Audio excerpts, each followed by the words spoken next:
Hello friends, good evening. This is Sunil Chahal and you are watching my channel Learning Mathematics with me.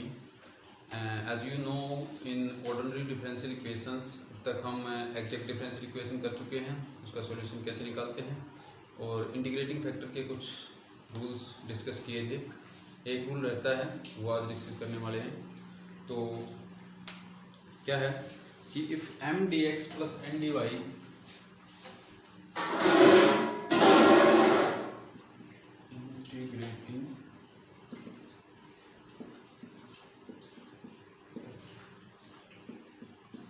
ठीक है, if M D X plus N D Y is equals to 0, आपकी क्या है differential equation है। कैसी equation है ये? First order and first degree की। ठीक है, ये क्या है? If M D X plus N D Y is a differential equation such that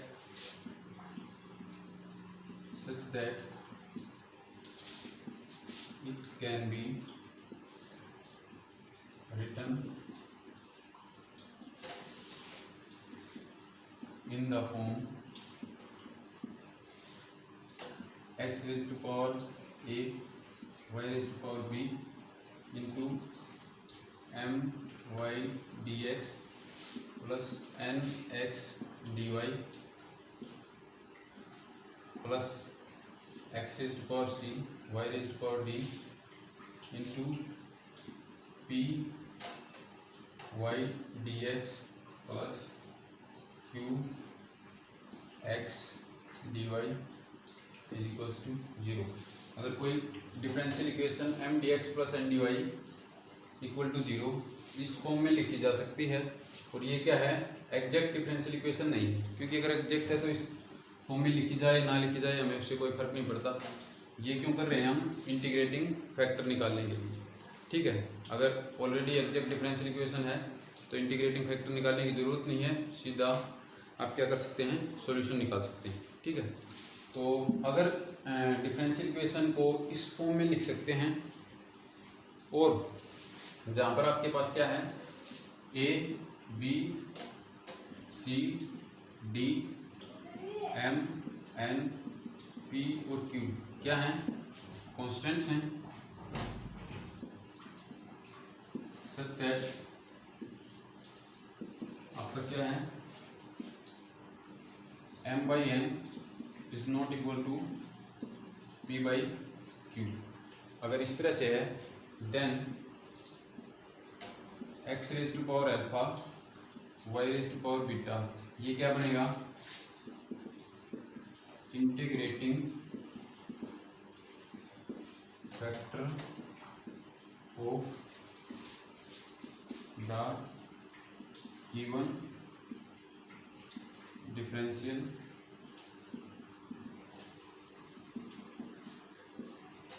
equation. ठीक है, ये क्या बनेगा?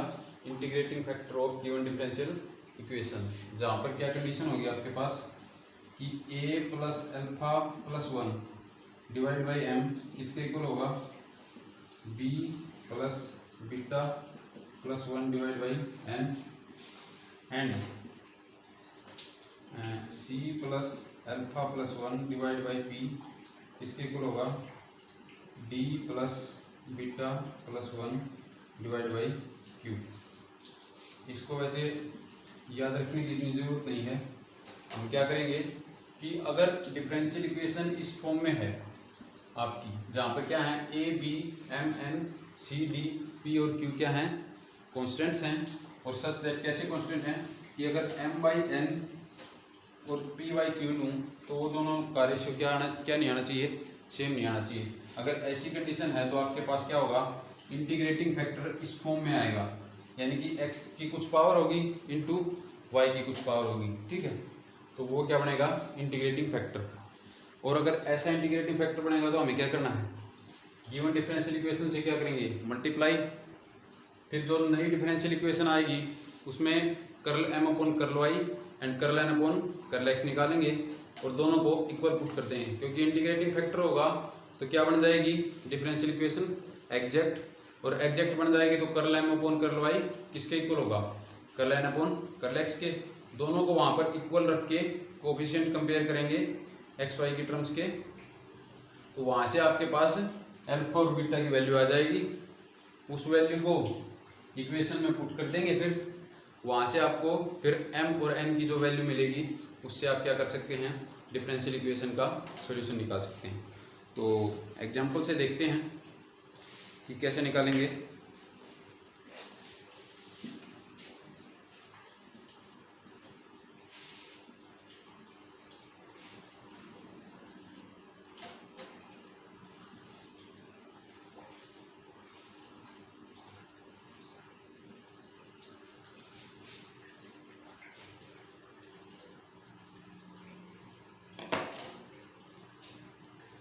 एग्जाम्पल है आपके पास 2x² y² प्लस वाई,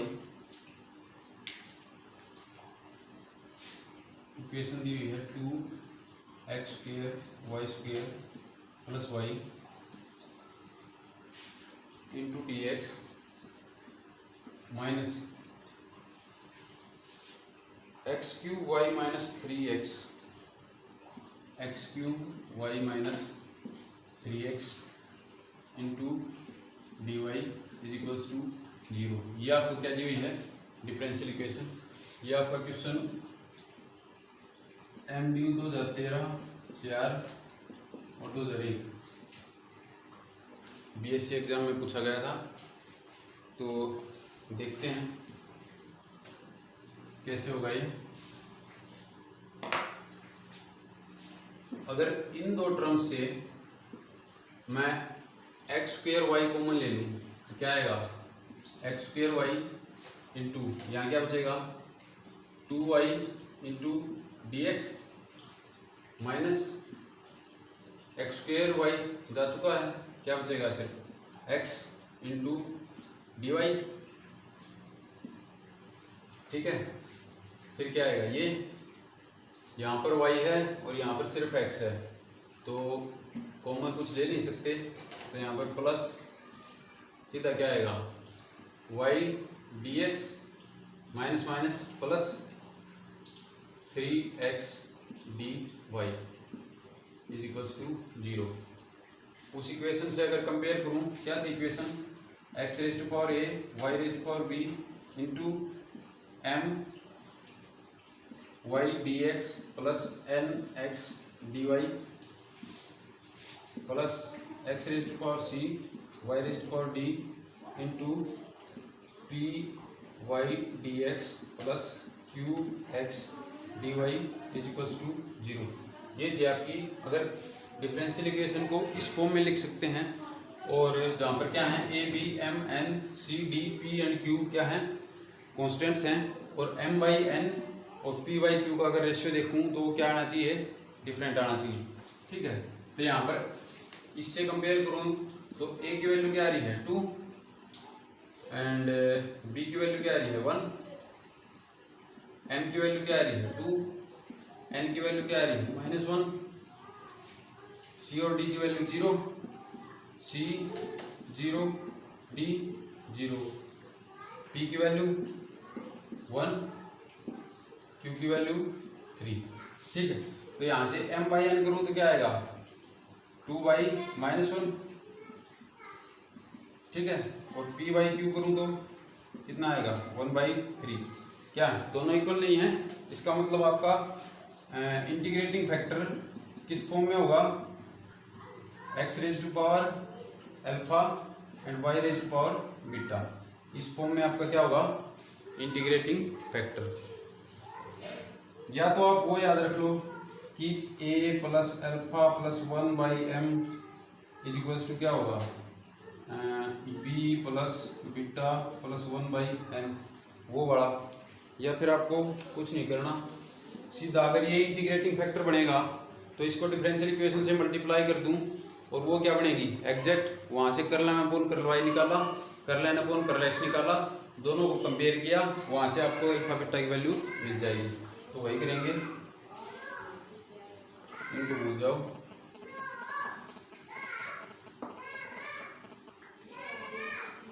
आपके पास क्या है, ये अगर इंटीग्रेटिंग फैक्टर है तो इसकी मल्टीप्लाई मैं इस इक्वेशन से करूं क्या आएगा, इससे ही कर लो। हाँ इससे कर लो। क्या गया, ऊपर है 2x² और x की पावर अल्फा वहां से, यानी कि x की power 2 plus alpha, y² y की पावर बीटा वहां से, यानी कि y raise to power 2 plus beta plus यहाँ सिर्फ y है, यानी कि x raise to power alpha और y raise to power 1 plus beta हो गया। यहाँ पे ये क्या आ गया, dx माइनस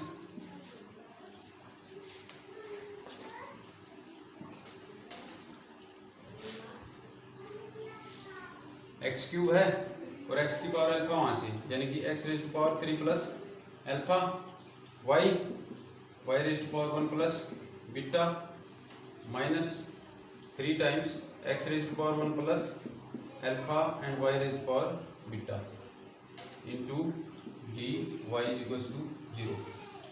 इस इंटीग्रेटिंग फैक्टर को किससे मल्टीप्लाई किया, जो गिवन डिफरेंशियल इक्वेशन थी।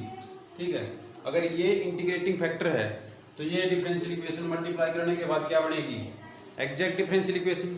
एग्जैक्ट बनेगी तो क्या होगा, curl m upon curl y और curl n upon curl x। Integrating factor क्या है, x raise to power alpha y raise to power beta. ठीक है, ये क्या बन गई है अब एग्जैक्ट डिफरेंशियल इक्वेशन। लेकिन हमारे पास क्या है, अल्फा और बीटा की वैल्यू क्या है, अननोन है। वो वैल्यू कैसे कैलकुलेट करेंगे, अगर ये डिफरेंशियल इक्वेशन अब क्या बन गई है एग्जैक्ट, तो हमारे पास curl m upon curl y किसके इक्वल होगा, निकालो। m क्या है, ये इसका विद रिस्पेक्ट टू y अगर डेरिवेटिव करूं तो क्या आएगा, 2x raise to power 2 plus alpha, ये तो कांस्टेंट रहेगा। इसका डेरिवेटिव करूं तो क्या आएगा, 2 प्लस बीटा आगे इंटू इसमें से पावर में से एक कम, यानी कि y raise to power 1 plus beta बच जाएगा। ठीक है, इसका plus x raise to power alpha है जी 1 प्लस बीटा आगे इंटू पावर में से एक कम y raise to power beta. ये आपका क्या आएगा, curl m upon curl y। अब curl n upon curl x ये किसके इक्वल होगा, इसका derivative with respect to x, यानी कि 3 प्लस अल्फा माइनस का है तो आगे माइनस और एक पावर कम x raise to power 2 plus alpha बच जाएगा। y कांस्टेंट है तो y 1 plus beta minus minus plus x के रिस्पेक्ट में derivative 3 times 1 plus alpha x raise to power alpha y raise to power beta. ठीक है, ये आ गया आपका curl n upon curl x। अगर ये डिफरेंशियल इक्वेशन अब क्या बन गई है एग्जैक्ट, तो इसका मतलब क्या होगा, ये दोनों चीजें क्या होंगी equal, curl m upon curl y is equals to क्या होगा, curl n upon curl x। दोनों में x raise to power 2 plus alpha and y raise to power 1 plus beta, इनके कोफिशिएंट कंपेयर करो, और x raise to power alpha y raise to power beta इनके coefficient compare करो। यहाँ से क्या आ गया, x raise to power 2 plus alpha y raise to power 1 plus beta, coefficient क्या है 2 टाइम्स 2 प्लस बीटा, यानी कि 2 टाइम्स 2 प्लस बीटा किसके इक्वल होना चाहिए, इस कोफिशिएंट के। ये किसके इक्वल है, -3 माइनस अल्फा। ठीक है, और यहाँ से x raise to power alpha y raise to power beta coefficient क्या है 1 प्लस बीटा, ये किसके इक्वल होगा 3 टाइम्स 1 प्लस अल्फा, यानी कि 3 प्लस में 3 अल्फा। दो इक्वेशन है, दो ही अननोन है, सॉल्यूशन निकल सकता है। यहाँ से क्या होगा 4 plus 2 beta, this implies that 4 plus 2 beta is equals to -3 minus alpha. इसको अल्फा को इस साइड ले आऊँ और 4 को उस साइड ले जाऊँ, क्या बन जाएगी 2 beta plus alpha, 2 beta plus alpha is equals to -3 और 4 इस साइड जाएगा माइनस का तो -7। ठीक है, यहाँ से 3 अल्फा को इस साइड ले आए, 1 को इस साइड ले गई, यानी कि beta minus 3 alpha is equals to 2। Beta minus 3 alpha is equals to 2। इस इक्वेशन को अगर 2 से मल्टीप्लाई कर दूं, ये मान लो फर्स्ट है, ये मान लो सेकंड है, multiplying equation second by 2 and subtracting from 1, हमारे पास क्या आएगा, यानी कि इसको 2 से मल्टीप्लाई करोगे 2 बीटा, ये आपका क्या हो जाएगा 6 और ये आपका क्या हो जाएगा 4। अब इसमें से इसे घटाऊं तो क्या बचेगा, माइनस प्लस माइनस, 2b से 2b cancel, alpha plus 6 alpha 7 alpha is equals to minus 11। Alpha will be equal to minus 11 by 7।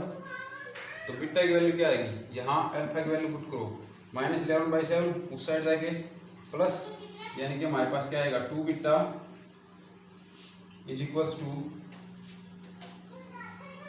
Minus 7 plus 11 by 7, उस साइड जाके प्लस का हो जाए ना, 7 7 49 माइनस का और 11 प्लस का, यानी कि माइनस का 38 बाई 7, 2 से डिवाइड करो, यानी कि बीटा किसके इक्वल होगा, माइनस 90 डिवाइड बाई 7। ठीक है, बीटा की वैल्यू आ गई माइनस 19 बाई 7, अल्फा की वैल्यू आ गई माइनस 11 बाई 7। ठीक है, यहाँ से क्या आ गया, alpha is equals to minus 11 by 7 and beta is equals to minus 19 by 7। इस इक्वेशन में पुट कर दो।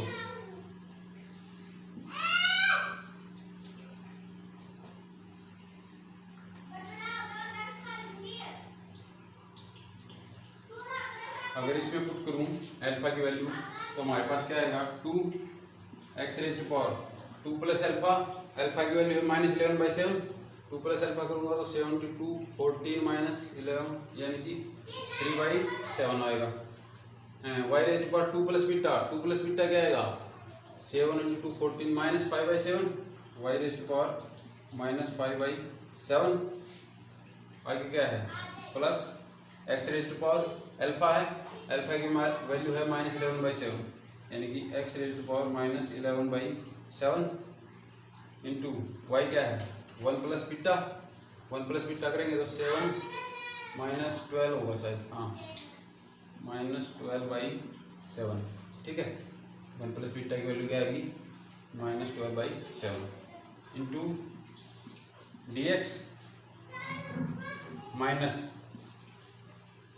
x raise to power 3 plus alpha, 3 plus alpha क्या होगा 7 3 21 माइनस 11 यानी कि x raise to power 10 by 7, y raise to power 1 plus beta की value क्या आ रही है माइनस 12 बाई 7, यानी कि minus 12 by 7 minus 3 times x raise to power 1 plus alpha, 1 plus alpha 7 minus 11 यानी कि माइनस का 4 by 7 x raise to power